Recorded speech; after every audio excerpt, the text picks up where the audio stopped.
બીજે દી સવારે બાબા આપણને ધનુષ યજ્ઞની કથામાં લઈ જાય છે,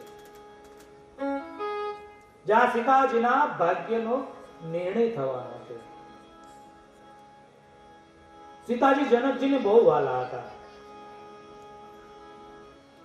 જનકજીને આ ધનુષ આપવામાં આવ્યું હતું અને હાથીઓ દ્વારા ખેંચાવીને લઈને લાવવામાં આવ્યું હતું. હાથીઓ દ્વારા એટલું વજનદાર હતું.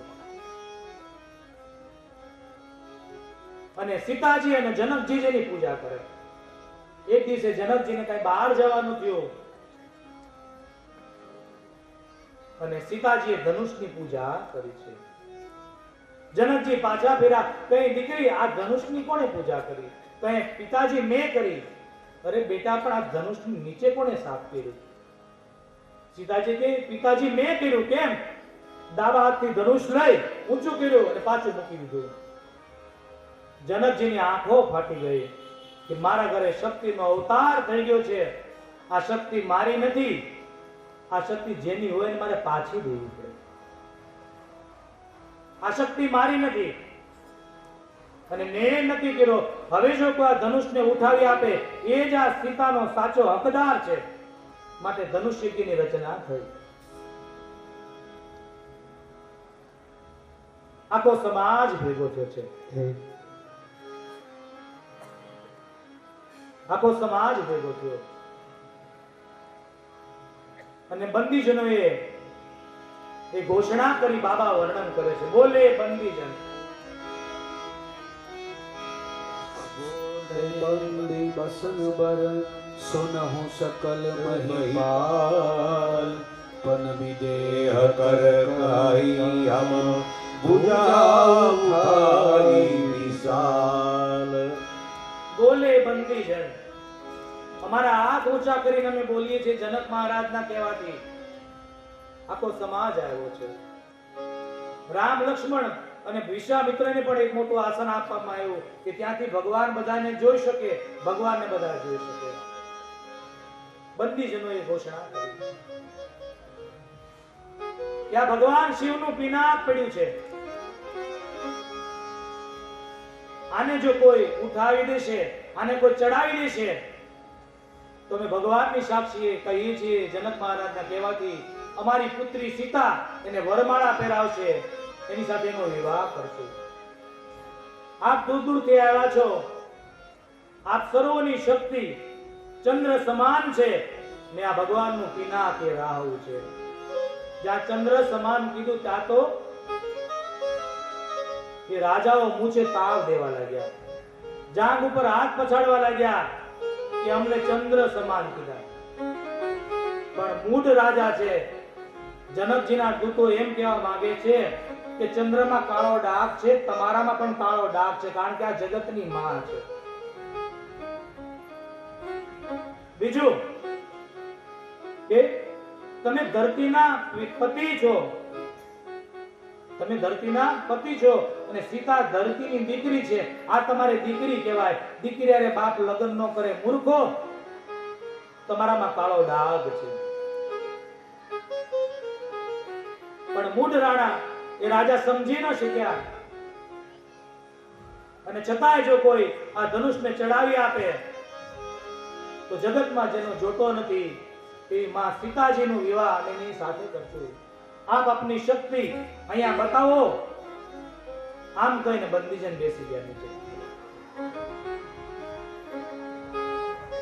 અને એક પછી એક રાજા આવવા લાગ્યો. રાજા આવે, રાજાની શક્તિ ખેંચાઈ જાય ધનુષની અંદર અને પડે નીચે અને બધા હસે ને રાજા પાછો બેસી જાય. આવો એક રાજા, બે રાજા, ત્રણ રાજા, અનેક રાજા આવ્યા અને પછી બાબા વર્ણન કરે છે. ધૂપ સહસ્ર દસ એક હિમાલા લગે ભાવન કરી નારા. ધૂપ સહસ્ર દસ એક હિમાલા લગે ઉઠાવન કરી નારા. શ્રીજન શંભુ સરા કે છે પામી મતલ સતી સગાઈ ના શાંભો રામ કહે છે, કામુદાસ ન સગી મંદે. એ તારે 10,000 રાજા ઉભા થયા. એક રાજાને કેટલા? હવે 10,000 રાજા તો ધનુષ કેવડું હશે? 10,000 રાજા તો 20,000 હાથ થયા. ધનુષ કેવડું હશે? પણ બાબા કહે ભૂપ સહસ્ત્ર દસ એકઈ બારા. રાવણ પણ આવ્યો તો અહીં બારા, લગે ઉઠાવણ તરઈ તારા. ભૂપ સહસ્રધનુની બારા, લગે ઉઠાવણ તરઈ. એ રાવણ પણ આવ્યો તો. રાવણ આવ્યો ધનુષ ઉઠાવવા, કદાચ ઉઠાવી પણ લે, પણ ધનુષની એ પણક ઉપર લખેલો હતો કે એક સ્ત્રીનું વ્રત પાળવું હોય તો અડશે, નગર બળીને ભસ્મ થઈ જાય. રાવણ કે આ નહીં ચાલે, ભાગ્યો. અને બધા જ રાજા પરાજિત થયા અને બધા રાજા નિશ્ચિત થઈને શાંતિથી બેઠા છે. અને જનક મહારાજ ઉભા થયા. જનક મહારાજ અકળાઈ ગયા છે કે મને આવી જો ખબર હોત કે આ ધરતી પર કોઈ ક્ષત્રિય નથી તો હું આ મારી દીકરીનો આ સંકલ્પ ન લેત. અને હવે જો હું આ વચન તોડું તો મારું પુણ્ય બળી જાય, અને વચન ન તોડું તો મારી દીકરી કુંવારી રહી જાય. હવે તમે પોતપોતાને ઘરે જતા રહો, જાઓ. સબસે કઠિન જાતિ અપમાના. આજ પછી કોઈ વીર હોવાનો દાવો કરતા નહીં. મને એમ લાગે કે પરશુરામ મહારાજે 21 વાર ધરતીને નક્ષત્રી કરી, પછી આ ધરતીમાં કોઈ વીર ઉત્પન્ન જ થયો. બધા શાંત રહી ગયા, પણ સુમિત્રાનું દૂધ અકળાણું. અને ઉભા થયા અને ભગવાનને કહે જનક કહી જસ અનુચિત બાની.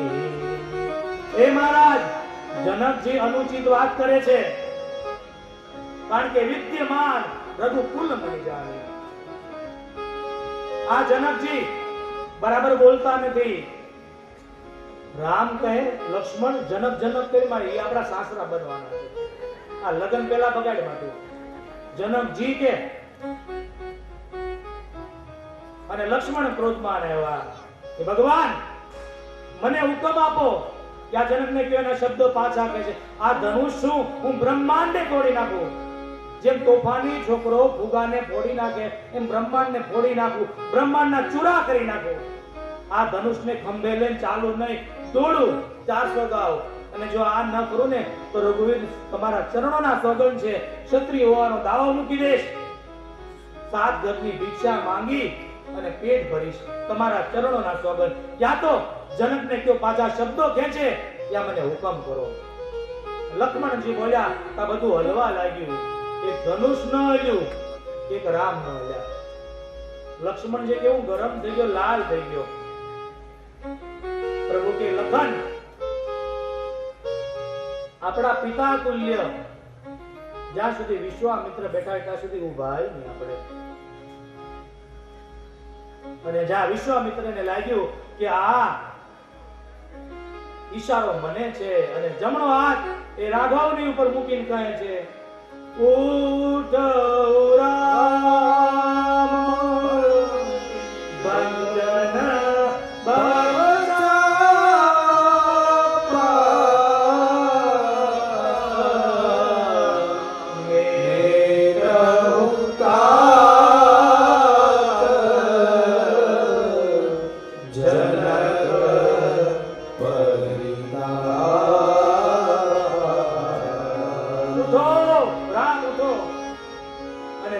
તોડી નાખો બાપ. હવે અહીંયા વાત શું હતી? ધનુષને ચડાવવાની, તોડવાની નહોતી. પણ વિશ્વામિત્ર શું કહે? મેટ હુતા જનક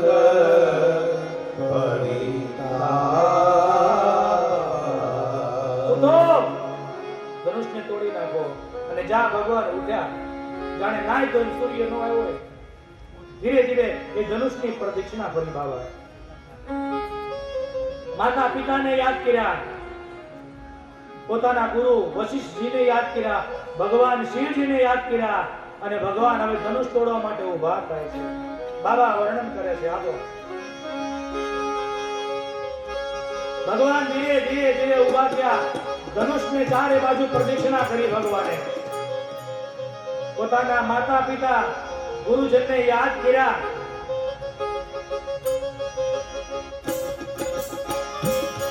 ભગવાન શિવજીને યાદ કર્યા. સરયુ મૈયાને યાદ કરી. અયોધ્યા નગરીને યાદ કર્યા. વિચાર કર્યો ધનુષને કેમ તોડું. અને ધીરે ધીરે ધીરે ભગવાન ધનુષની સામે જોવા લાગ્યા. બધાની નજર ભગવાનની સામે છે. કેમણા શું છે માં દુનિયામાં વિચાર કરવા લાગ્યા. આ બાળક ધનુષ તોડી શકશે. કાલે આને કંઈક થઈ જશે. માં કૌશલ્યને જવાબ શું આપીશ. અને ભગવાન ધનુષની સામે જોવે છે. પડછને દબાવી એક ઊંચો થયો, પ્રકાશ થયો અને ભગવાને કડાકા સાથે બોલાવ્યો. અને બાબા કહે હે ઈશ્વર ઈશન રામ બાધ્ય ગોરા હરે ભુવન ગોરા કઠોરા ઈશન રામ બાધ્ય ગોરા હરે ભુવન ગોરા કઠોરા. ભગવાને મધ્યમાંથી ધનુષ તોડ્યું. ભયંકર અવાજ આવ્યો. એ અવાજ કેવો આવ્યો? બાબા એનું છંદ દ્વારા વર્ણન કરે છે. એ બાબા ભૂર ભુવન ઢોર પર ભુવન ઘોર ઘોર ધનરાજ નગમાર વિચલ શિખર હરિ વિકટ ડોલ મહિયન ડોલ પૂરમ કલ્પ સુર અસુર મુનિ કરતાન દિનેશ કલ રવિ કલ વિચાર કોદંડ કન્ય ઉરામ તુલસી જય દિવસ વિચાર. ધનુષનો કડાકો એવો અવાજ થયો કે સૂર્ય ભગવાનના ઘોડા પૂર્વમાંથી પશ્ચિમમાં જતા હતા. એ દક્ષિણ તરફ જવા લાગ્યા. નદીઓના પાણી બહાર નીકળવા લાગ્યા. કુવામાંના પાણી 10-10 ફૂટ બહાર આવવા લાગ્યા. કોઈથી નાતા નહોતા, એ નાવા લાગ્યા. દેવતાઓ કાન ઉપર હાથ મૂકી ગયા. અવાજ ચાલો. બ્રહ્માજી વેદ પડતા હતા, વેદ ભૂલી ગયા. શિવજી તાંડવ રચતા હતા, શિવજી તાંડવ ભૂલી ગયા. થોડી વાર માટે લક્ષ્મણ શેષનાગ બેરો થઈ ગયો. અને બાબા કહે, જાહેરાત કરે કે રામે ધનુષ તોડ્યું. બધાએ જય જયકાર કર્યો. આપણે પણ કરીએ.